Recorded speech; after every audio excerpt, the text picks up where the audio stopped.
दोस्तों, प्रस्तुत है कहानी काला जादू का शैतानी खेल। तो आइए शुरू करते हैं कहानी।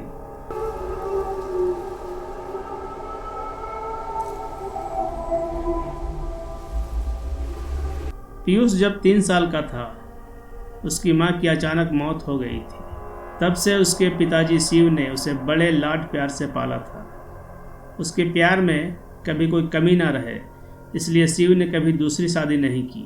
शिव एक फॉरेस्ट ऑफिसर था। उसे सरकार से सब कुछ मिलता था, गाड़ी, बंगला, पैसा, और इसी के साथ ही एक और चीज़ भी मिलती थी, सरकारी ऑर्डर। साल के पहले दिन 1 जनवरी को शिव को एक ईमेल मिला। उसका तबादला देवगढ़ में किया गया था और उसी रात को उसे देवगढ़ के लिए रवाना होना था। शिव ने बड़ी मिन्नतें करके और वादे करके अपने बेटे पीयूष को नई जगह शिफ्ट होने के लिए मना लिया।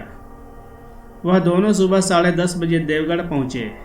देवगढ़ पहुँचने के बाद वहाँ का मनमोहक नज़ारा देखकर खुशी से चिल्लाते हुए पीयूष यहाँ वहाँ भागने लगा, क्योंकि वहाँ बच्चों के खेलने के लिए एक बड़ा सा पार्क बना हुआ था, जिसमें बहुत सारे झूले, फिसलपट्टी, स्विमिंग पूल और बहुत कुछ था। पीयूष को खुश देखकर शिव के नए सेक्रेटरी श्याम के मुंह से निकल गया, आपसे पहले वाले एक अफसर ने यह पार्क उनके बच्चों के लिए बनवाया था। उसकी इस बात पर बगल में खड़े दूसरे अफसर ने श्याम को चुप रहने का इशारा किया, लेकिन यह सुनकर शिव के मुंह से निकल ही गया, जिसे वह अफसर सुनना नहीं चाहता था। शिव ने पूछा, वैसे कहाँ तबादला हुआ उस पार्क बनाने वाले अफसर का? तभी अचानक पीयूष का पैर फिसला और वह स्विमिंग पूल में गिर पड़ा। उसे बचाने के लिए शिव बिजली की रफ्तार से दौड़ा और किसी धनुष से निकले तीर की तरह पानी में कूद गया और उसने कुछ ही सेकंड में पीयूष को पानी से बाहर निकाल लिया। उस वक्त दूसरा बड़ा अफसर इस बात का शुक्र मना रहा था कि शिव ने अपने पूछे हुए सवाल का जवाब वापस नहीं मांगा। शिव ने पीयूष को बंगले में ले जाकर लिटा दिया। कुछ समय आराम करने के बाद पीयूष फिर से उछल कूद करने लगा। सेक्रेटरी ने शिव को उसकी जिम्मेदारियां समझा दी। शिव की हद में 100 एकड़ का जंगल था और उसका सरकारी बंगला उसी जंगल के सीमा पर बनाया हुआ था। शिव ने गार्ड्स को बुलाया और जंगल का राउंड करने का आदेश दिया। राउंड में जाते हुए शिव ने सोचा, क्यों ना पीयूष को भी जंगल दिखा लाऊं। कोई खरगोश या हिरन दिख जाएगा तो यह बच्चा खुश हो जाएगा। इसलिए उसने पीयूष को अपने साथ ले लिया। गाड़ी में शिव ने श्याम और वहाँ के एक पुराने गार्ड के चेहरे पर डर को पहचान लिया। फिर शिव ने यह सवाल पूछ लिया जो कुछ समय पहले टल गया था। उसने पूछा, श्याम, उस पुराने अफसर का तबादला कहाँ हुआ है? ये तो तुमने बताया ही नहीं। पता नहीं सर, श्याम ने टाल मटोल वाला अंदाज में कहा। लेकिन जब शिव ने उस पर दबाव डाला, उसने बताना शुरू किया। उस पार्क बनाने वाले अफसर का नाम था जॉन डिसूजा। उसे तंत्र मंत्र सिद्धियों का काफ़ी ज्ञान था। उसका कहना था कि तंत्र मंत्र सिद्धियों की शक्ति से इंसान अमर भी हो सकता है। उसके पास जादू टोना की किताबों का भंडार था, जिन्हें वह रात भर पढ़ता था, और इसी पागलपन में उसकी मौत भी एक रहस्यमय और खौफनाक तरीके से हुई। इतना ही नहीं, उसके परिवार को भी दर्दनाक मौत मिली थी। जॉन ने सबसे पहले अपनी खुद की बच्ची को पूल में डुबा कर मारा। उसके बाद अपने दोनों बेटों को कुल्हाड़ी से काट दिया। फिर बीवी पर मिट्टी का तेल डालकर जला दिया। पूरे परिवार की बलि देने के बाद आखिर में खुद बंगले के सामने वाले पेड़ पर फांसी में लटक गया। यह सब उसने आधी रात के वक्त किया था। एक गार्ड ने उसे रोकने की कोशिश की थी, पर जॉन ने उसका भी पेट फाड़कर अतड़ियाँ निकाल दी। और हम सब जब सुबह वहाँ पहुँचे, उसकी बेटी की लाश पूल में सफ़ेद होकर तैर रही थी। उसके नज़दीक ही उसके बेटों के कटे हुए हाथ, पैर और सिर के टुकड़े पड़े थे।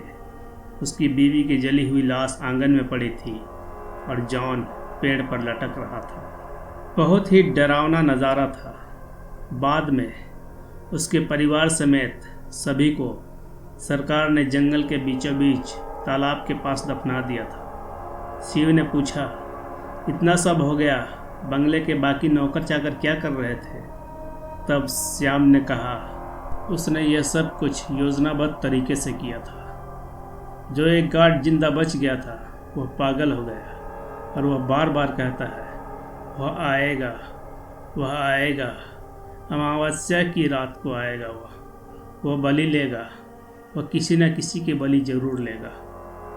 तब से हर अमावस्या की रात यहाँ किसी को रुकने नहीं दिया जाता है। गांव के पुराने पंडित जी ने बताया कि जॉन की रूह यहाँ रुकने वाले के शरीर में प्रवेश करके उसे आत्महत्या के लिए मजबूर करती है, इसलिए लोग मरते हैं। उसे हमेशा एक शरीर चाहिए। जॉन की आत्मा यहाँ वहाँ भटकती रहती है, वो शिकार की तलाश में रहती है। सर, कल अमावस्या है, प्लीज़ आप यहाँ मत रुकिए, आप गांव में रुकिए, ज़्यादा अच्छा रहेगा। पर शिव ने बंगले में ही रुकने का फैसला किया। शाम होने के साथ ही काम करने वाले सारे कर्मचारी अपने अपने घर जा चुके थे। शिव की हिम्मत देखकर उसके साथ 2 गार्ड्स और सेक्रेटरी श्याम भी रुक गया। शिव ने उन्हें अपनी योजना बताना शुरू किया। शिव ने कहा, जॉन की रूह को अपने काम को अंजाम देने के लिए एक शरीर की आवश्यकता होती है। उसे हम में से किसी को मारने से पहले उसके शरीर में प्रवेश करना होता है।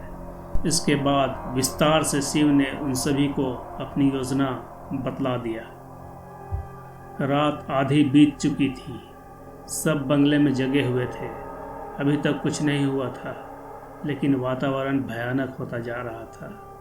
उन्हें लग रहा था कि बाहर आंधी तूफान चल रहा है, बिजली चमक रही है।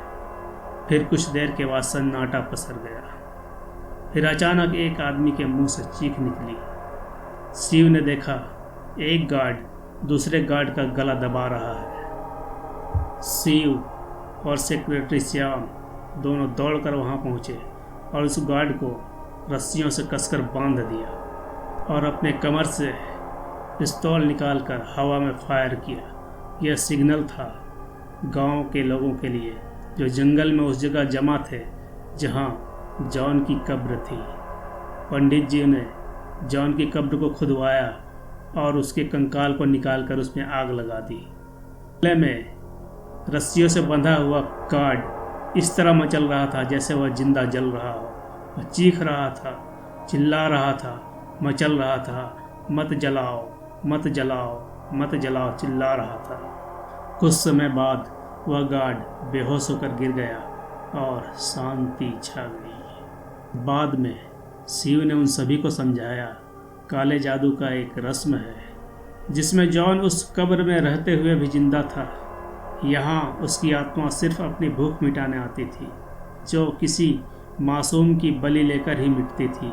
और उस किताब के अनुसार अगर मरने के बाद भी जॉन 100 इंसानों की बलि पूरी कर लेता तो वह अपनी कब्र में जिंदा होकर हमेशा के लिए अमर हो जाता। इसलिए मैंने यह योजना बनाई ताकि वह कब्र छोड़कर यहाँ आए और हम लोग उसकी लाश को कब्र में ही जला सके। श्याम ने पूछा कि आपको यह सब पता कैसे चला? तब शिव ने कहा, जॉन के पास जादू टोना की किताबों का भंडार है। वही तहखाने में मुझे एक किताब मिली जिस पर लिखा था जॉन डिसूजा। मैंने खोलकर उसे पढ़ा, तब ये सब कुछ उसमें पाया।